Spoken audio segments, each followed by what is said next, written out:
From VOA, Learning English, this is the Health Report. Alzheimer's is a frightening disease, not only for those who suffer from memory loss, but also for their families.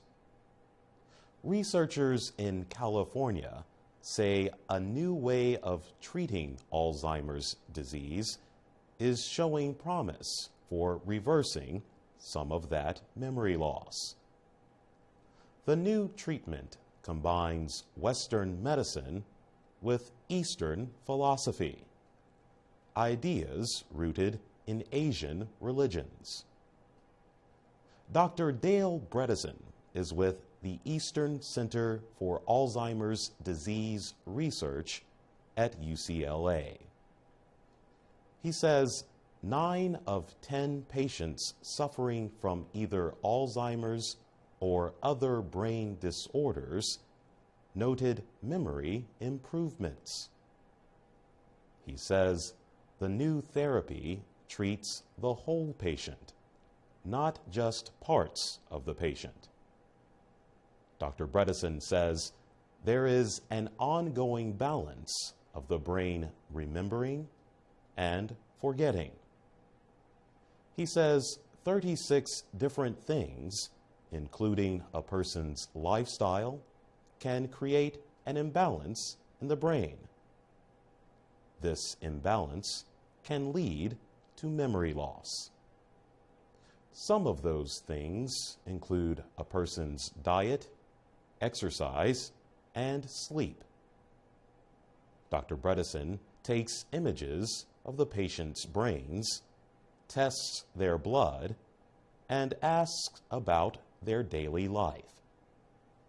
Treatments include lifestyle changes and even medicines or vitamin pills. Patients were told to avoid carbohydrate foods like bread and pasta. They also avoided gluten, a protein found in wheat, and processed foods. Researchers told them to eat more fish and to take vitamin B12, D3, and fish oil pills. They also practiced yoga, sat quietly for 20 minutes 2 times each day, and they slept more. The people's memory improvements remained, even 2.5 years later. For VOA Learning English, I'm Jonathan Evans.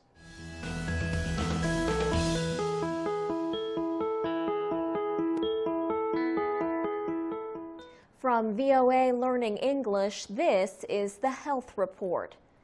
Experts estimate that 275,000 women worldwide die of cervical cancer each year. Cancer of the cervix kills another woman every 2 minutes. 85% of the women live in the world's poorest countries. In richer countries, this kind of cancer is more often diagnosed early and treated.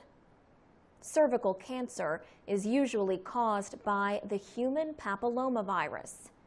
HPV is spread through sex, but a vaccine can protect against it. The vaccine is generally given to girls between the ages of 9 and 13.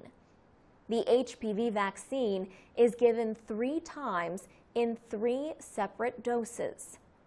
It only works if someone has not yet become infected. Now, 2 big drug companies have agreed to lower the price for the HPV vaccine for poor countries. The Global Alliance for Vaccines and Immunization, or Gavi, announced the agreement. Seth Berkley is the Chief Executive Officer for Gavi. He says the alliance hopes to provide the vaccine to 30 million girls in more than 40 countries by 2020. Under the agreement, Merck and GlaxoSmithKline will sell their HPV vaccines for about $4.50 for each dose.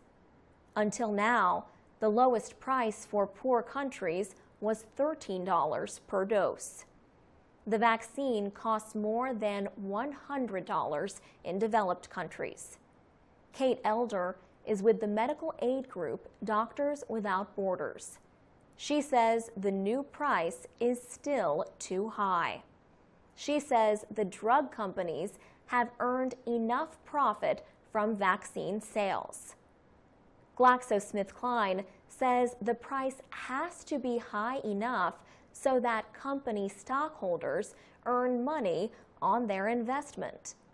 But Kate Elder says the drug companies should be more open about how much it really costs to make the vaccines.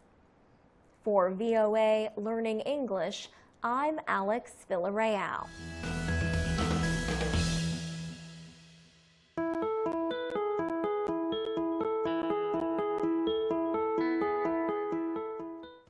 From VOA Learning English, this is the Health Report. Food safety agencies in the United States have launched an effort to end the use of partially hydrogenated oils.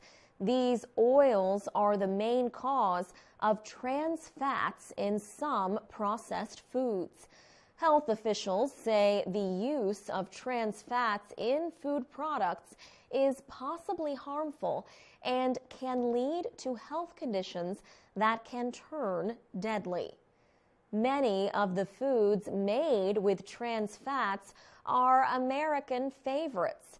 They include cookies and other baked goods such as cakes, pies, and pastries.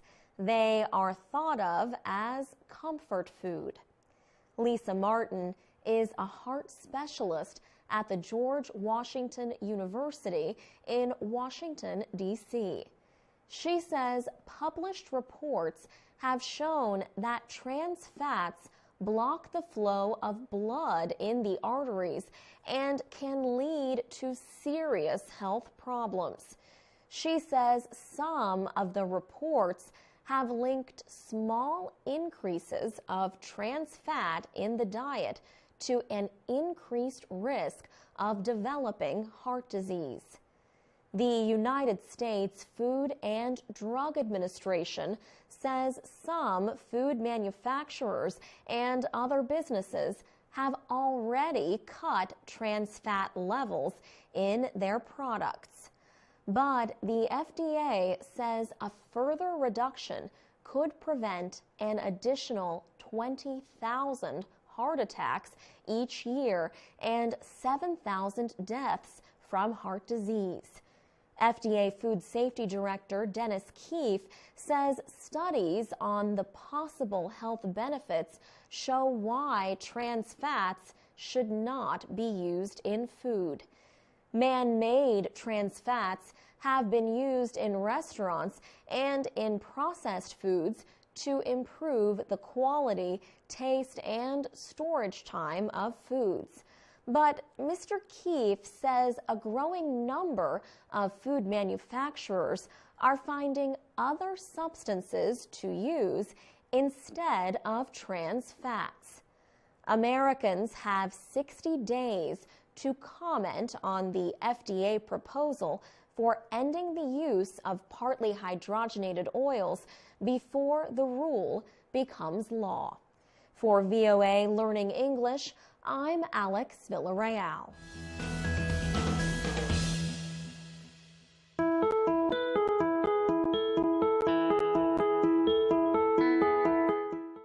From VOA Learning English, this is the Health Report.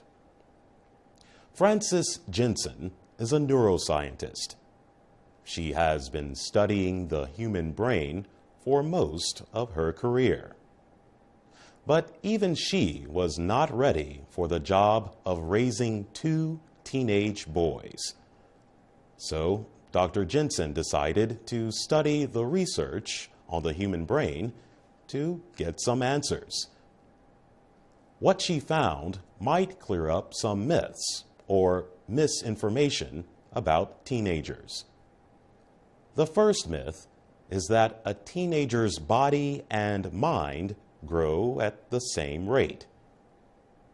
When children reach puberty, that is when they start to become young adults, their bodies change. Teenagers may look like adults, but their brains take longer to mature. Dr. Jensen explains that the teen brain has a different structure and chemistry from an adult brain. The second myth is that teenage brains are resilient.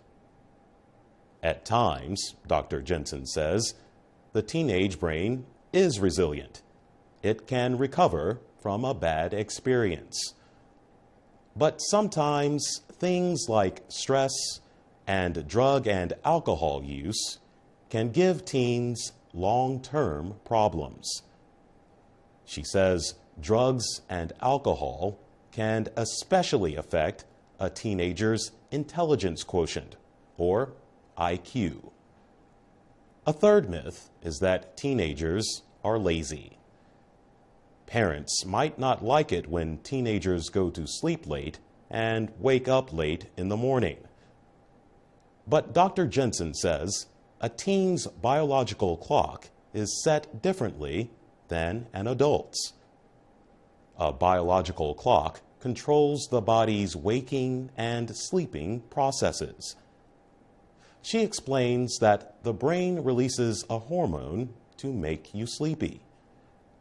An adult releases that sleep-causing hormone around 8:30 at night.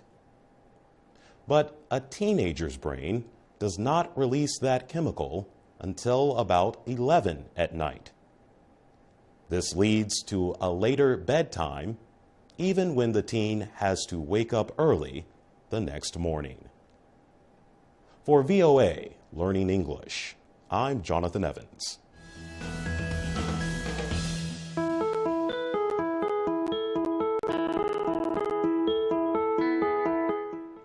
From VOA Learning English, this is the Health Report.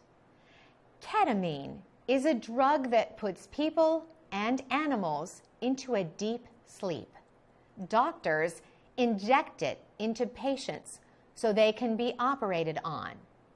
However, ketamine may prove useful for mental health too. A new study shows that the anesthesia drug may help people who suffer from depression. Researchers in Britain studied 28 patients suffering from severe depression. Most of the patients experienced a major ease in the effects of depression after receiving ketamine injections. Rupert McShane led the study. He says 8 of the 28 patients injected got good results. And Dr. McShane reported that 3 of those 8 said they felt better just hours after getting 1 injection of ketamine. The drug's apparent effects lasted 1 to 6 months. Researchers in the United States have carried out 6 larger studies on ketamine and depression. They found the drug quickly eased the effects of a kind of depression that is usually resistant to treatment.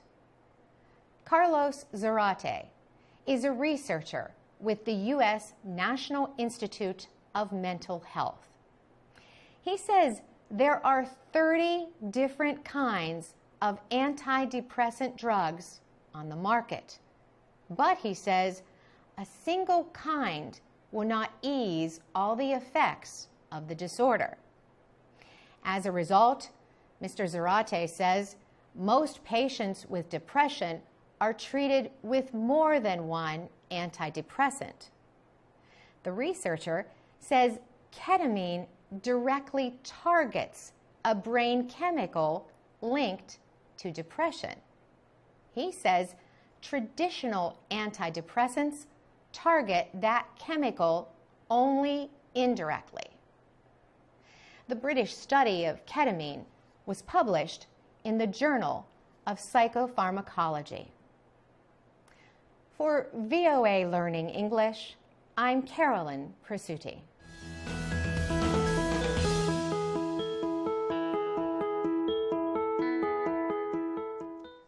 From VOA Learning English, this is the Health Report.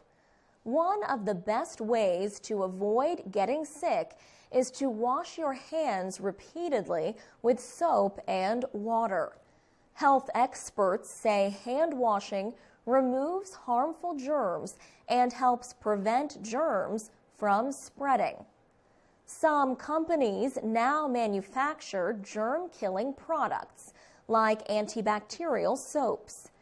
People may think such products do a better job protecting them from getting sick. An estimated 2,000 antimicrobial soaps are sold in the United States.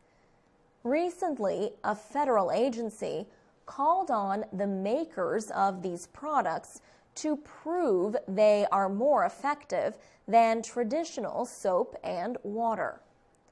The Food and Drug Administration said antibacterial soap may be partly to blame for an increase in drug-resistant bacteria. The FDA also wants the soap makers to show how their products do more good than harm. Some studies suggest long-term use of antimicrobial soaps can affect hormone levels and may be linked to cancer. The Natural Resources Defense Council has taken legal action against the FDA for letting companies use the chemicals triclosan and triclocarban in soaps. Mei Wu is a lawyer with the group. She says the FDA is finally taking concerns about triclosan seriously. But soap industry representatives question the FDA proposal. In a statement, the Personal Care Products Council said it has already given information to the government. It said studies show that antibacterial soaps are more effective in killing germs. It also says the soaps do not increase resistance to antibiotic drugs. Sandra Queter is the deputy director of the FDA. She says her agency's proposal is an attempt to learn both the benefits and the risks of using antibacterial products. For VOA Learning English, I'm Alex Villarreal.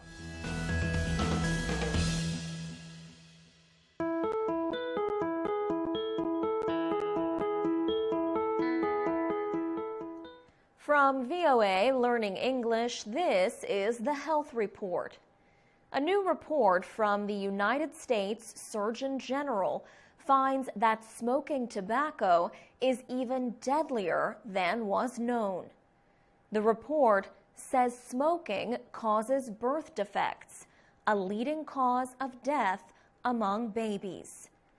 It also links smoking to cancer of the liver and colon, diabetes, and other diseases. The first U.S. Surgeon General's report on tobacco and health was released in 1964.